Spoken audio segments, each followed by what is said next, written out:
সম্প্রতি ইরানের পরমাণু কেন্দ্রে যুক্তরাষ্ট্রের বিমান হামলার পর গোটা মধ্যপ্রাচ্যে ছড়িয়ে পড়েছে যুদ্ধের ভয়াল ছায়া। এবার নিউ ইয়র্ক টাইমসের প্রতিবেদনে নতুন চাঞ্চল্য, ইরানপন্থী সশস্ত্র গোষ্ঠীগুলো প্রস্তুত হচ্ছে যুক্তরাষ্ট্রের ঘাঁটিতে পাল্টা হামলার জন্য। যুদ্ধ যেন এখন আর সম্ভাবনা নয়, বরং অপেক্ষার প্রহর গুনছে। মার্কিন গোয়েন্দা সংস্থাগুলো জানিয়েছে, ইরান সমর্থিত বিভিন্ন গোষ্ঠী অস্ত্র, রকেট ও ড্রোন নিয়ে হামলার চূড়ান্ত প্রস্তুতি নিচ্ছে। তারা প্রথমেই লক্ষ্যবস্তু করতে পারে ইরাকের আইন আল আসাদ ঘাঁটি। যদিও এখনও কোনো পক্ষ আনুষ্ঠানিক ঘোষণা দেয়নি, তবুও কূটনৈতিক মহল বলছে এটা নীরব যুদ্ধের আগুন। আইন আল আসাদ ঘাঁটি ইরাকের আনবার প্রদেশে অবস্থিত।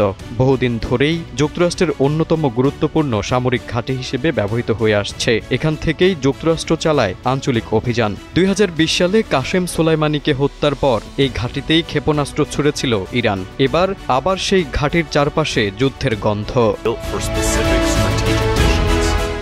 ইরান সরাসরি আক্রমণে না গেলেও তাদের ছায়া সেনারা মাঠে নেমে পড়েছে। এই তালিকায় রয়েছে ইরাকের হাসদ আশ-শাবি, কতাইব হিজবুল্লাহ, আশাইব আহল আল হক, লেবাননের হিজবুল্লাহ, ইয়েমেনের হুতি গোষ্ঠী এবং সিরিয়ার পাতে মিউন ভিগ্রেট। তাদের অনেকেই অতীতে যুক্তরাষ্ট্রের ঘাঁটিতে হামলার ইতিহাস গড়েছে।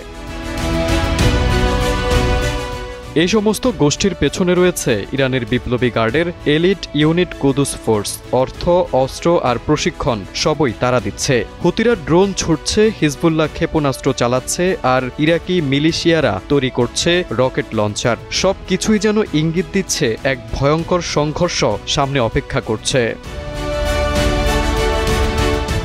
অন্যদিকে ইরাক সরকার বলছে তারা হামলা ঠেকানোর চেষ্টা করছে, তবে বাস্তবতা ভিন্ন। এসব গোষ্ঠীগুলো এতটাই শক্তিশালী ও সংগঠিত যে সরকার চাইলেও পুরোপুরি নিয়ন্ত্রণ সম্ভব নয়। বিশ্লেষকদের মতে এই সংঘাত কেবল ইরান যুক্তরাষ্ট্রের মধ্যে সীমাবদ্ধ থাকবে না, বরং পুরো মধ্যপ্রাচ্য হয়ে উঠতে পারে একটি নতুন যুদ্ধভূমি। পরিস্থিতির মোড় ঘুরে গেলে এটি হয়ে উঠতে পারে আরেকটি বহুজাতিক যুদ্ধ, যার আছে পূর্বে বাংলাদেশ সহ গোটা এশিয়া। তারেক আজিজ, সময়ের আলো।